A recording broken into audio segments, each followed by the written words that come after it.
Assalamualaikum students, how are you? Today we are going to discuss chapter number 5, physical states of matter. And in this chapter, first of all, we'll discuss about the Boyle's law. What is Boyle's law? It is defined as volume of a given mass of a gas is inversely proportional to its pressure provided that temperature remains constant.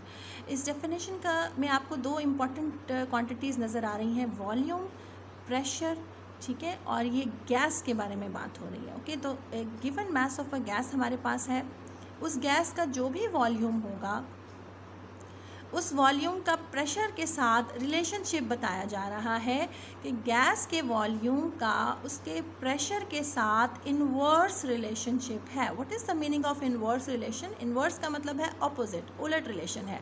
Means अगर pressure ज़्यादा है तो gas का volume कम होगा, और अगर pressure कम है तो गैस का वॉल्यूम ज़्यादा होगा। और इसमें कंडीशन अप्लाई कर दी गई है that temperature remains constant. Condition इसमें यह है कि टेम्परेचर को कांस्टेंट रहना चाहिए। अब यहाँ पर हमारे पास इन दो पैरामीटर्स वॉल्यूम और प्रेशर को अंडरस्टैंड करना ज़रूरी है। What is the volume of a gas? For example हमारे पास ये एक एम्प्टी रूम है और इसमें गैस के मॉलिक्यूल्स हैं। We can not count the gas molecules, लेकिन हम ये कह सकते हैं कि जितनी भी गैस इसमें प्रेजेंट है उसका वॉल्यूम इस पूरे रूम के इक्वल है, यानी कि गैस मॉलिक्यूल्स सारी अवेलेबल स्पेस को ऑक्यूपाई कर लेते हैं। तो वॉल्यूम को हम किस तरह से डिफाइन करते हैं गैस के केस में कि volume is the space occupied by gas molecules.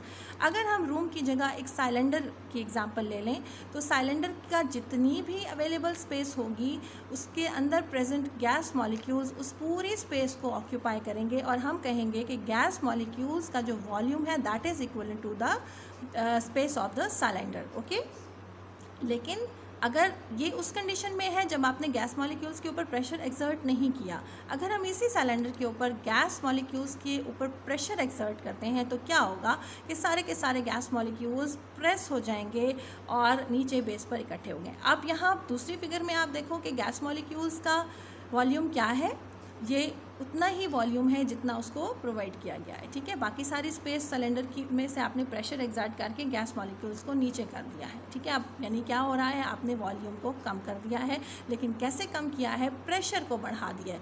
यानी दोनों पैरामीटर्स का आपको इन्वर्स रिलेशनशिप क्लियर हो गया होगा कि वॉल्यूम अगर कम हुआ है तो क्यों कम हुआ है, क्योंकि प्रेशर इंक्रीज़ किया गया। This is all about Boyle's law. और अब हम इसको मैथमेटिकली भी लिख सकते हैं कि जो हमने इक्वेशन जो हमने डेफिनेशन दी थी कि volume of a given mass of a gas is inversely proportional to its pressure. ठीक है, इसको हम मैथमेटिकल फॉर्म में ऐसे लिखते हैं, इनवर्स प्रोपोर्शन रिलेशनशिप को हम ऐसे शो करते हैं 1/प्रेशर। ठीक है, 1/की फॉर्म में शो करते हैं। या फिर अगर हम वॉल्यूम को पूरा ना लिखें और उसकी जगह सिर्फ कैपिटल V से उसको शो कर दें और प्रेशर को कैपिटल P से शो करें तो हम इस इक्वेशन को ऐसे भी लिख सकते हैं कि V is inversely proportional to 1/P।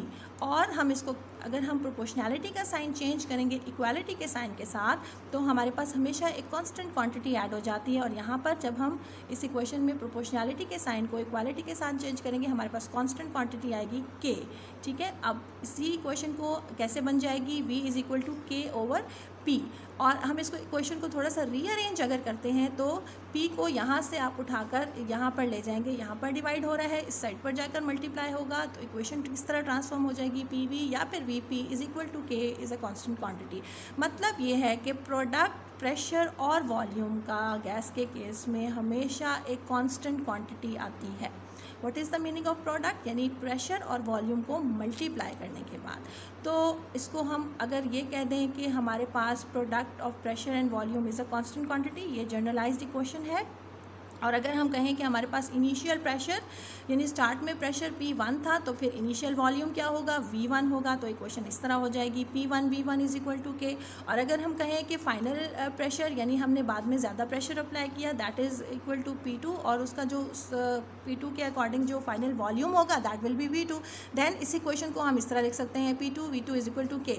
तो आप देखो P1 हो V1 हो P2 V2 यानी कि P और V का प्रोडक्ट हमेशा K के ही इक्वल आएगा।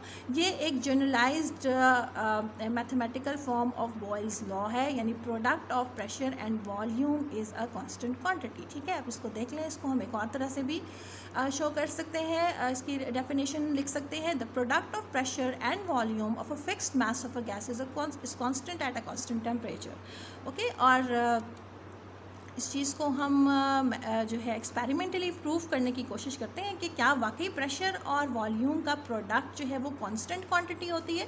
तो हम देख लेते हैं, हमारे पास एक सिलेंडर है फॉर एग्जांपल, जैसे मैंने आपको पहले बताया था कि जितना भी सिलेंडर का इस वक्त अगर आपने प्रेशर जितना अप्लाई किया होगा और जो बाकी जगह बची होगी सिलेंडर के अंदर, वो उस गैस का वॉल्यूम होगा। फॉर एग्जाम्पल इस पहले वाले सिलेंडर को अगर आप देखें तो यहाँ पर हमने प्रेशर अप्लाई किया हुआ है 2 एटमॉस्फेयर का, और जो गैस है उसको हमने वॉल्यूम 2 एटमॉस्फेयर जब हम प्रेशर अप्लाई करते हैं तो वो जो वॉल्यूम ऑक्यूपाई करती है वो कितना होता है 1 डेसीमीटर क्यूब। ठीक है, अब इनका प्रोडक्ट आप कैलकुलेट करोगे, PV हमने निकालना है ना, तो हमारे पास प्रेशर क्या है 2 और V क्या है 1, तो 2 मल्टीप्लाई बाई 1 आंसर क्या आएगा K, तो सॉरी 2। ठीक है, 2 multiply 1 answer will be 2 and that is constant quantity K equal है, तो हम इस केस में K हमारे पास क्या है 2।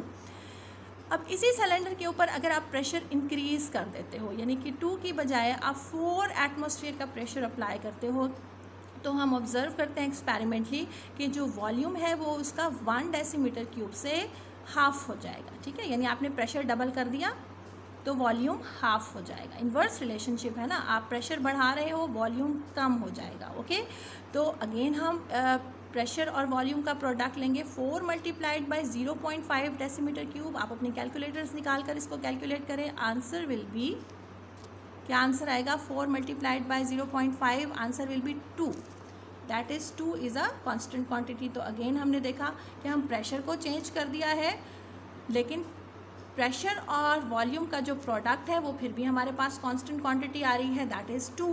ओके, अब इसको मज़ीद हम स्ट्रेंथन करने के लिए क्या करेंगे कि प्रेशर को मज़ीद बढ़ा देंगे, यानी कि 4 से बढ़ाकर हमने प्रेशर को 6 एटमॉस्फेयर कर दिया, तो फिर वॉल्यूम भी उसी हिसाब से कम हो जाएगा, वो हो जाएगा 0.33 डेसीमीटर क्यूब। अब आप 6 मल्टीप्लाई PV आपने निकालना है, that should be equal to 2। ठीक है, हमारे पास कांस्टेंट फिगर क्या चली आ रही है 2।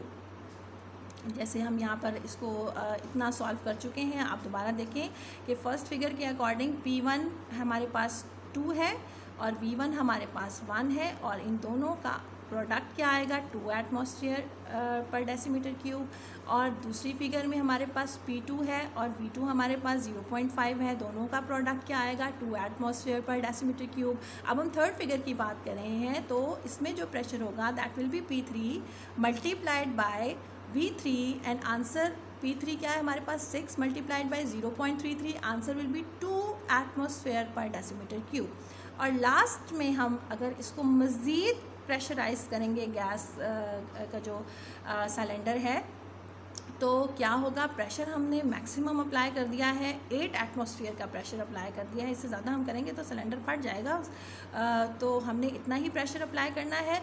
8 एटमॉस्फेयर का प्रेशर हम अप्लाई करेंगे तो वॉल्यूम बिल्कुल कम हो जाएगा, 0.25 हो जाएगा, और हम फिर P4 और V4 का प्रोडक्ट लेंगे, दैट इज़ 8 मल्टीप्लाइड बाई 0.25। जी, आपने अपने कैलकुलेटर्स में भी सॉल्व किया होगा, आंसर विल बी 2। तो आप देखो, जब भी हम प्रोडक्ट लेते हैं प्रेशर और वॉल्यूम का, और कंडीशन यहाँ पर ये है कि टेम्परेचर इज़ कांस्टेंट, तो हमेशा हमारे पास एक कांस्टेंट क्वांटिटी आएगी, एक कांस्टेंट नंबर आएगा। तो hence we can say that experimentally the Boyle's law is also proved. I hope you understand the lesson. If you